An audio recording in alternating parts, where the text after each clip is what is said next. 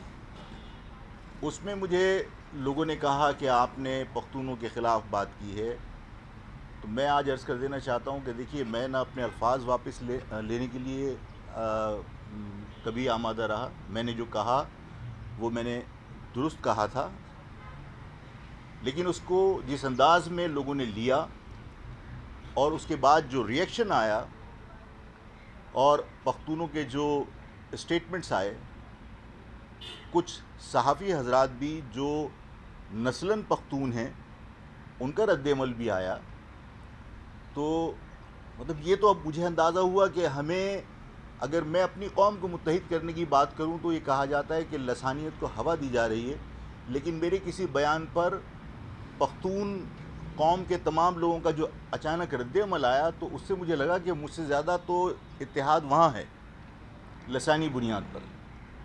اچھی بات ہے، ہر قوم کو متحد ہونا چاہیے۔ میرا جس قوم کے حوالے سے یہ تاثر دیا کہ میں نے پختونوں کے خلاف بات کی، میں نے اگر یہ کہا ہے کہ اپنے لوگوں سے سودا لو تو بری بات نہیں ہے، اور میرا پختون قوم کے اندر بہت سارے تعلق ہیں، رشتے ہیں، رشتوں سے مراد دوستیاں ہیں، اور آج بھی لوگ ملتے ہیں۔ میں نے ان سے بھی کہا ہے، اور میں آپ کے توسط سے یہ بات پختون بھائیوں تک پہنچانا چاہتا ہوں کہ مجھ سے کہا گیا کہ آفاق احمد، سوال کیا گیا مجھ سے کہ آفاق احمد دوبارہ 80 کی دہائی کے حالات پیدا کرنا چاہتے ہیں اور انہوں نے لسانیت کو ہوا دی ہے۔ میں نے کبھی قومی دھارے کی سیاست تو کی ہی نہیں، میں نے تو ہمیشہ لسانی سیاست ہی کی ہے، تو یہ کوئی پہلا واقعہ تو نہیں ہے کہ میں نے کوئی ایسی بات کی۔ اور جہاں تک تعلق اس بات کا ہے کہ آفاق احمد کی کسی بات سے لسانیت کو ہوا مل رہی ہے اور کوئی خدا نہ کرے کوئی لسانی فساد کا خدشہ ہے، تو میں آپ سب کے گوش گزار کرنا چاہتا ہوں۔ میں نے کہا کہ پختون میرے بھائی ہیں، لیکن پختونوں کی وجہ سے اگر کوئی اس شہر میں تکالیف ہیں تو پختون رہنما بجائے اس کے کہ سرخ ٹوپیاں پہن کر میرے غصے میں کہیں اور جا کر اپنی پریزنس شو کریں، میرا خیال ہے کہ انہیں بیٹھ کر یہاں اس شہر کے مسائل کو ڈسکس کرنا چاہیے، کیونکہ جن مسائل کی وجہ سے پریشانی کے اندر لوگوں کا رد عمل سامنے آیا ہے، اس چیز کو ہوا ملنے سے حالات خراب ہو سکتے ہیں۔ انہیں ڈسکس کرنی چاہیے کہ پشاور کے بارے میں اگر پوچھا جائے تو لوگ یقیناً یہ کہیں گے، اور وہ خود بھی فخریہ کہیں گے کہ یہ پختونوں کا شہر ہے۔ اگر لاڑکانہ کے بارے میں ڈسکس کی جائے تو یقیناً لوگ کہیں گے کہ ہاں یہ سندھیوں کا شہر ہے۔ یہ عجب سما ہے، عجیب سی بات ہے کہ جو چیز ان کی وہ ان کی، اور جو چیز میری وہ سب کی۔ یہ تماشا جو ہے وہ ہمیں قبول نہیں ہے۔ یہ شہر جس میں ہمارے بزرگ، ہمارے آباء و اجداد یہاں آ کر آباد ہوئے تھے، یہ شہر ویران اور غیر آباد تھا، نہری زمین یہاں نہیں تھی، جس کی وجہ سے سندھ کے لوگوں نے بھی ہمیں آگے کی طرف دھکیلا۔ یہ ایک ڈیزرٹ کی طرح تھا۔ یہ تو اس قوم کی صلاحیتیں تھیں، ہنرمند تھے، پڑھے لکھے تھے، کہ انہوں نے اپنے ہنر کی وجہ سے اس شہر میں انڈسٹریلائزیشن کو پروموٹ کیا اور یہاں جاب اپورچونٹی کریٹ کی۔ اور جب انڈسٹریلائزیشن پروموٹ ہوئی، پیسے آئے اور اس شہر کو انہوں نے ڈیولپ کیا اور باہر سے بھی لوگ آئے، تو ہم نے ہمیشہ سب کو ویلکم کیا، اس لیے کہ ہر شخص کا حق ہے کہ وہ روزگار کے حصول کے لیے کہیں بھی جا کے آباد ہو۔ لیکن اس شہر میں قانون ایسا لگتا ہے کہ وہ صرف میرے لیے ہے، باقی جو لوگ آئے ہیں وہ قانون سے مبرہ ہیں، اور حکومتوں کی اس جانبداری کی وجہ سے جو لسانی بنیاد پر ہے، پٹھان مہاجر ڈفرینسز پیدا ہوئے، پنجابی سندھی یا پنجابی مہاجر یا سندھی مہاجر ڈفرینسز پیدا ہوئے۔ یہ جان بوجھ کر کیا جاتا رہا تاکہ یہ ڈفرینسز جو ہے یہ ان کے لیے اعلی کار لوگ پیدا ہو سکیں. اگر حکومتیں اور حکومت کے ماتحت ادارے تمام لوگوں کے لیے قانون کو یکساں بنا دیں اور سب کے اوپر اس کا عمل درآمد ہو تو ظاہر ہے اس شہر کے اندر کسی کو احساس یہ نہ ہو کہ میرے ساتھ لسانی بنیاد پر زیادتی ہو رہی ہے. اب جو بات میں آپ سے عرض کرنا چاہتا ہوں اس میں پھر وہ تاثر نہ لے لیا جائے کہ میں نے پختون کے خلاف بات کی. آپ یوں سمجھ لیجئے کہ کوئی خدائی کوئی عجیب سی الگ سے مخلوق ہے جو اس شہر میں ان ڈاکومنٹڈ بزنس کر رہی ہے. میں کہوں پختون تو پھر آپ کہیں گے کہ پختونوں کے لیے کہہ دیا. وہ کوئی بزنس ان کا ریکارڈ پر نہیں. میں چھوٹے سے مکان کی بھی ٹرانسفر کے اوپر سی وی ٹی بھی دے رہا ہوں. میں آپ کی کوئی چیز پرچیز کر رہا ہوں تو جی ایس ٹی بھی دے رہا ہوں. میں کوئی کاروبار کر رہا ہوں تو انکم ٹیکس میں رجسٹرڈ کروا کر میں وہاں انکم ٹیکس بھی دے رہا ہوں, اپنی ویلتھ ٹیکس بھی دے رہا ہوں. میں بغیر اکاؤنٹ کے ٹرانزیکشن بھی نہیں کر سکتا. یہ ساری پابندیاں میرے اوپر ہیں. اور اسی شہر کے اندر ہزاروں نہیں لاکھوں لوگ ایسے ہیں کہ جن کا کوئی اکاؤنٹ نہیں ہے, جن کا کوئی ریکارڈ نہیں ہے. وہ بوریوں میں پیسے رکھتے ہیں, نہ ٹیکس دیتے ہیں, نہ ان کی کوئی چیز ڈاکومنٹڈ ہے. بغیر کسٹم کے سامان آتا ہے. میں نے پچھلی مرتبہ بھی عرض کیا تھا کہ دیکھیے میری قوم کے وہ لوگ, ہم میں 80% لوگ وہ تجارت سے وابستہ ہیں, چھوٹے چھوٹے کاروبار سے وابستہ ہیں. آپ دیکھیے میری کسی بات کو یہ بار بار کہہ دینا کہ میں لسانی ہوا دے رہا ہوں. میں نے آپ سے کہا کہ میں یہ کہہ رہا ہوں کہ کوئی مخلوق ہے جو یہاں پر بغیر کسٹم کے کپڑا لاتی ہے اور 5 کروڑ روپے کی طارق روڈ پہ میرے کسی مہاجر کی دکان ہے, اس کے باہر 5,000 روپے کا ٹھیلا لگا کے وہ بغیر کسٹم کے جو کپڑا آتا ہے وہ بیچ دیا. مجھے بتائیے 5 کروڑ کی انویسٹمنٹ کرنے والا کہاں کھڑا ہوگا جس سے آپ ٹیکس وصول کر رہے ہیں, جس کے ٹیکس سے پاکستان چل رہا ہے.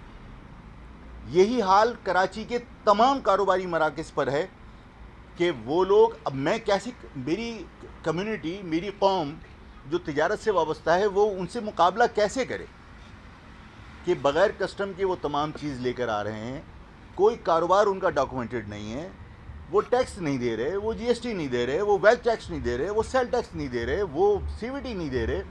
بوریوں میں پیسہ ہے اور بوریوں میں پیسے سے کاروبار کرتے ہیں. اس شہر کے لوگ اگر ان کا کاروبار تباہ ہوگا تو میں نے عرض یہ کی تھی کہ آفاق احمد اس گناہ کا آپ مجرم ٹھہرا دیجئے کہ آفاق احمد نے کوئی لسانی بات کی تھی.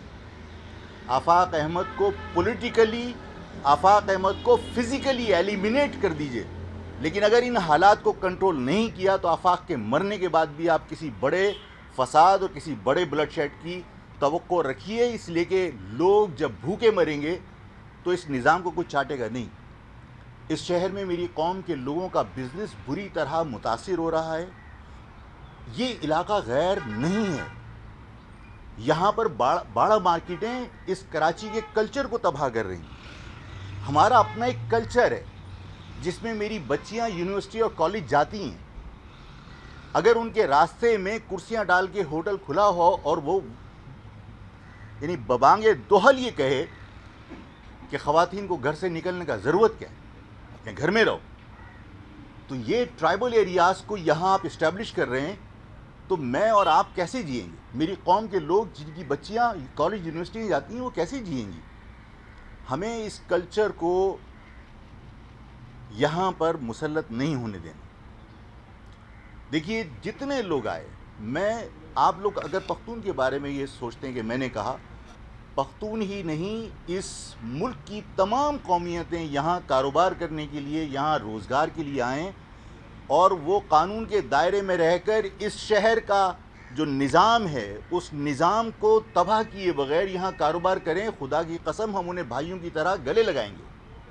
میری کسی سے دشمنی نہیں, کسی پختون سے, کسی پنجابی سے, کسی پٹھان سے, لیکن اگر میری قوم کے مفادات کو رونتے ہوئے اس شہر کا نظام تباہ کر کے یہاں کے قانون کو بالائے طاق رکھ کر اگر کوئی کاروبار کرے گا تو میرا نشاندہی کرنے کا کم از کم فرض بنتا ہے حکومت کے سامنے کہ ان معاملات کو روکیے. اگر ان معاملات کو نہیں روکا تو آفاق نہیں بھی ہوگا, تو میری قوم کا کاروبار اگر تباہ ہوا اور وہ بے روزگار ہوئے اور اگر ان کو بھوک نے تنگ کیا تو اس شہر کے اندر امن نہیں ہو سکتا.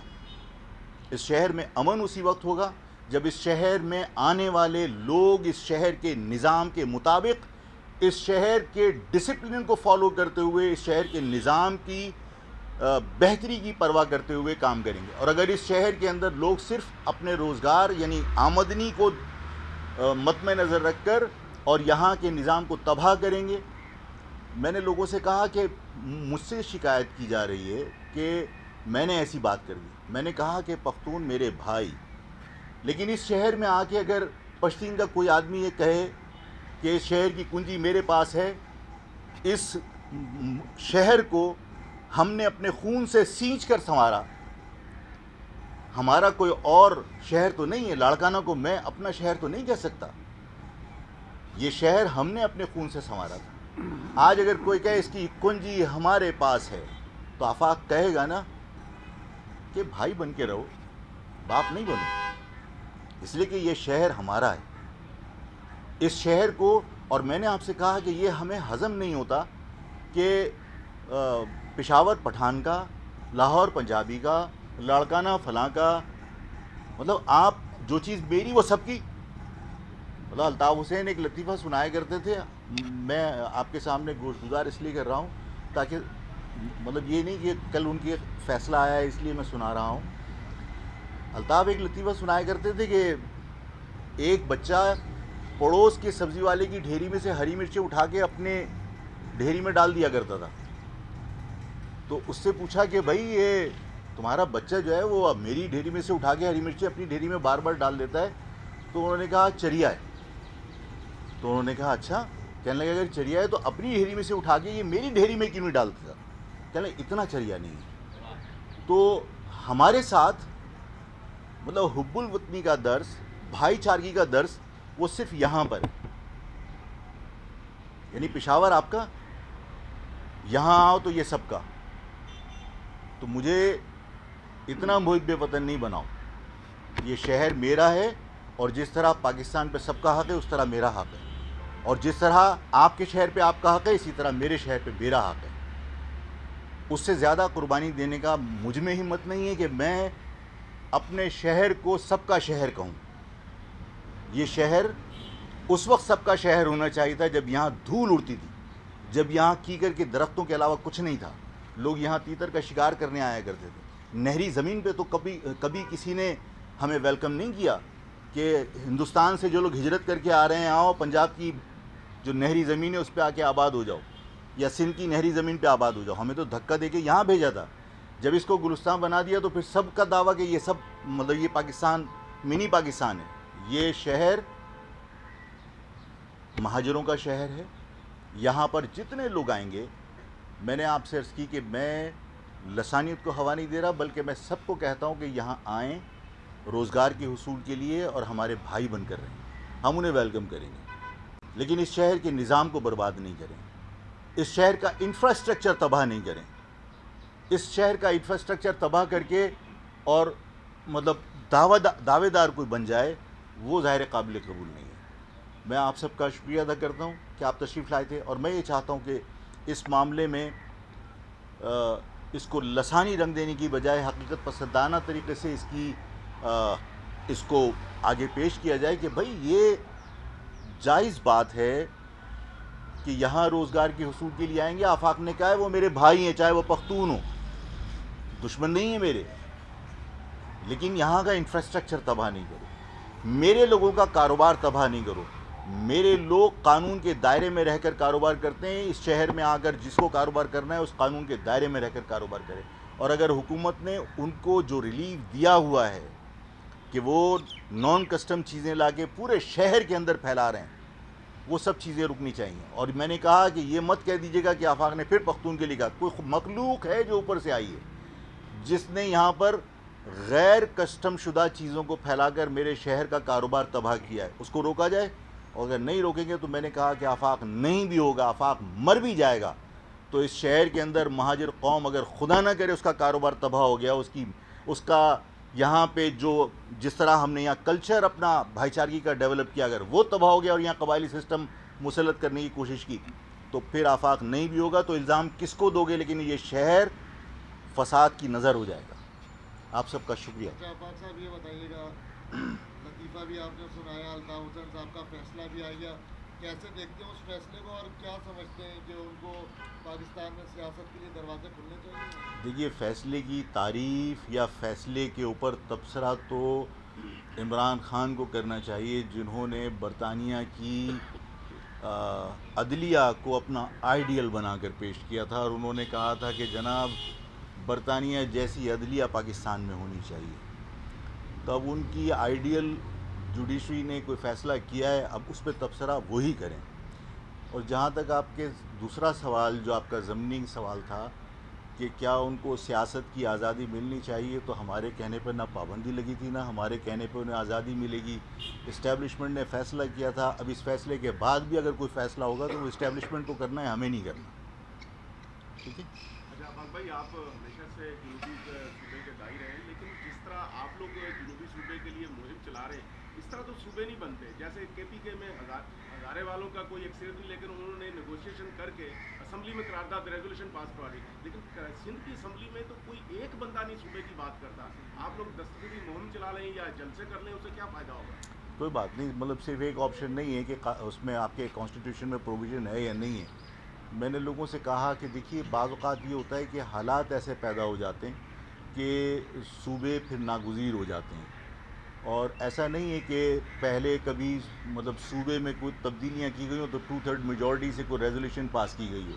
کراچی صوبہ سندھ کا حصہ نہیں تھا. ایک ایگزیکٹو آرڈر کے تحت صوبہ سندھ کا حصہ بنایا گیا نا.